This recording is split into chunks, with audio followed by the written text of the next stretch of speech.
Bonjour à tous. Alors aujourd'hui, deuxième partie sur la description d'un mouvement. Je vous rappelle que dans la première partie, on avait parlé du mouvement et de l'immobilité, que l'immobilité, on avait appelé ça le référentiel, et le mouvement, ça concernait le système, l'objet qui bouge. On avait parlé de trajectoire, et la trajectoire, on avait dit que c'était l'ensemble des positions occupées par le système. On traçait des petits points, image par image, des positions de l'objet, et après on trace la ligne qui passe par toutes ces trajectoires, par toutes ces positions, c'est la trajectoire. La vitesse, vous avez appris ça depuis longtemps, c'est la distance parcourue pendant une seconde, donc c'est un nombre de mètres par seconde. Vous connaissiez la formule V égale D sur T, et on a vu que on notait plus D pour la distance parcourue, mais on parlait des points considérés. Donc si on parle de position numéro 3 et 5, et ben la distance on dira M3 et M5. Et la durée, on la note pas T, parce que la durée c'est la différence entre deux instants. Donc si c'est entre les positions 3 et 5, ce sera la différence entre l'instant 5 et l'instant 3. Donc pour la formule de la vitesse, c'est pas D sur T, mais ce serait pour la vitesse au point 4, M3, M5 sur delta T. Et maintenant, on va devoir parler d'accélération. Alors l'idée qu'on se fait de l'accélération, c'est lié à la vitesse qui augmente. On dit qu'un système accélère si sa vitesse augmente. Donc voilà, on parle d'un mouvement accéléré quand la vitesse augmente. Mais on parlera aussi d'accélération négative, ce qui veut dire que la vitesse diminue. Alors dans la vie de tous les jours, le mot qui dit que la vitesse diminue, c'est ralenti. Donc on dira que le mouvement est ralenti quand la vitesse diminue. Et on parlera aussi d'accélération nulle. Alors une accélération nulle, c'est quand la vitesse ne varie pas, qu'elle reste constante. Et là, c'est un mot que vous connaissez sûrement pas, qu'il va falloir apprendre. On dit que le mouvement est uniforme. Donc apprenez bien ce nouveau mot qui dit que la vitesse reste constante ou que l'accélération est nulle. Exemple, quand Roger lance la balle, on fait une chronophotographie, donc on relève la position de la balle à des instants réguliers, ce que la caméra enregistre des images à instants réguliers, et on voit que la balle parcourt une distance de plus en plus petite. Pour des durées régulières, ça veut dire que la balle va de moins en moins vite. Donc quand on voit comme ça que les positions sont de moins en moins éloignées les unes des autres, la vitesse diminue, le mouvement est ralenti. Une flèche qui démarre, quand on fait la chronophotographie, on voit que ces positions qui vont de la droite vers la gauche sont de plus en plus éloignées à intervalles de temps réguliers, donc la flèche va de plus en plus vite, son mouvement est accéléré.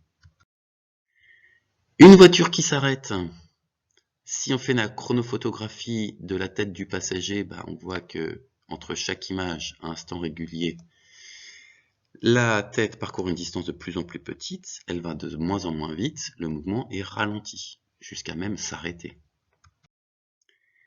Le lancer de marteau, donc on va voir la chronophotographie, surtout du dernier tour et du moment où le marteau est lancé.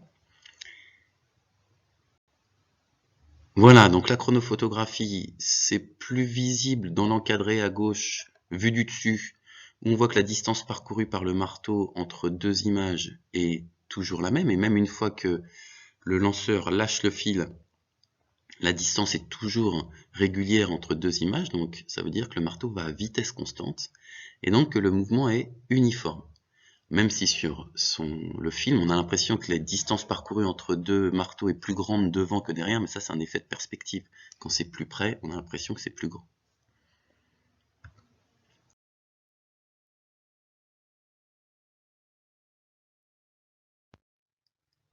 La boule de billard rouge qui rebondit sur la bande en bas, là la chronophotographie nous montre que le mouvement est uniforme.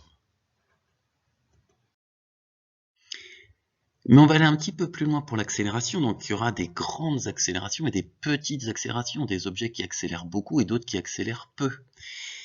Donc on peut mettre une valeur sur l'accélération, et si on peut mettre une valeur, ça veut dire qu'on va la représenter avec une lettre l'accélération, on va choisir la lettre A, et donc il y a une valeur et une unité. Alors que représente la valeur de l'accélération? Donc l'accélération, ça représente la variation de la valeur de la vitesse, mais il faut une durée de référence. Parce que, par exemple, une voiture qui accélère de 0 à 50 km/h très vite, on appuie à fond sur l'accélérateur, ça met 1 seconde pour passer de 0 à 50 km/h, là on dira qu'elle accélère beaucoup. Alors qu'une voiture qui accélère de 0 à 50 km/h, mais très doucement, qui prend 10 km pour passer de 0 à 50 km/h, ça prend 10 minutes pour passer de 0 à 50 km/h, ben là, on sentira même pas que ça accélère, on dira que ça accélère très très peu. Donc il faut tenir compte de la durée d'accélération. Donc on prend une durée de référence, 1 seconde. Donc l'accélération, c'est la variation de la valeur de la vitesse en 1 seconde. Donc l'unité, d'après cette phrase, c'est forcément des mètres par seconde de variation de vitesse en 1 seconde, par seconde, le nombre de mètres par seconde dont a varié la vitesse par seconde. C'est pour ça que l'unité, c'est des mètres par seconde, mètres divisé par seconde, divisé par seconde. Alors, exemple. La flèche qui démarre. On trace sa chronophotographie, vous avez vu en TP que l'Augur Pro peut nous tracer la courbe qui nous montre l'évolution de la vitesse au cours du temps, et donc on voit que la vitesse augmente de 0 à 20 mètres par seconde, entre l'instant 0,1 seconde et l'instant 0,3 secondes. Donc, à l'instant 0,1 seconde, c'est quand la flèche démarre, c'est que l'archer lâche la corde. Et à 0,3 secondes, la flèche a fini d'accélérer, ça veut dire que la corde a fini de pousser la flèche. Donc on voit que la vitesse varie de 0 à 20 mètres par seconde pendant combien de temps? Pendant 0,2 secondes. Donc on a une accélération de 20 mètres par seconde pendant 0,2 secondes. Ben, c'est équivalent de dire que ça accélère de 10 mètres par seconde, donc 2 fois moins, pendant une durée 2 fois plus courte, pendant 0,1 seconde. Ben, regardez la courbe. Hein. Si on regarde pendant 0,1 seconde, la vitesse elle augmente de 10 mètres par seconde. Et ça, ce serait équivalent à dire que si on prend une durée 10 fois plus longue, 1 seconde, ben, ça accélère 10 fois plus. Ça équivalent de dire que ça accélère de 100 mètres par seconde pendant 1 seconde.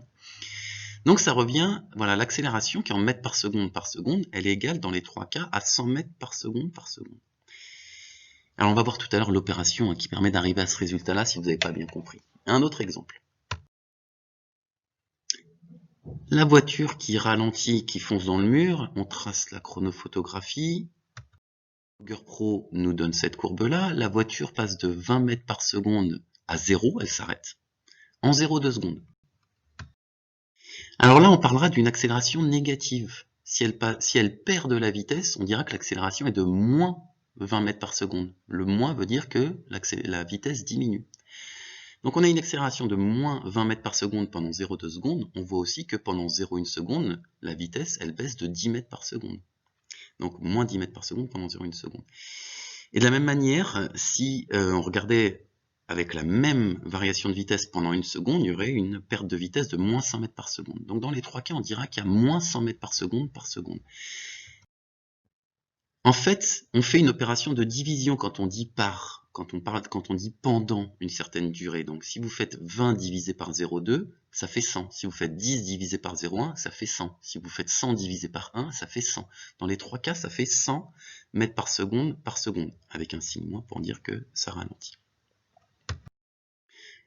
Autre exemple, Roger qui lance la balle. La balle ralentit, elle passe de 6 mètres par seconde à 3 mètres par seconde pendant 0,3 secondes. Donc si on regarde pendant 3 fois moins longtemps, ça veut dire qu'elle perd 1 mètre par seconde pendant 0,1 seconde. Mais si on regardait 10 fois plus longtemps, ça voudrait dire qu'elle perdrait 10 mètres par seconde pendant 1 seconde. Donc dans les 3 cas, on a une accélération de moins 10 mètres par seconde.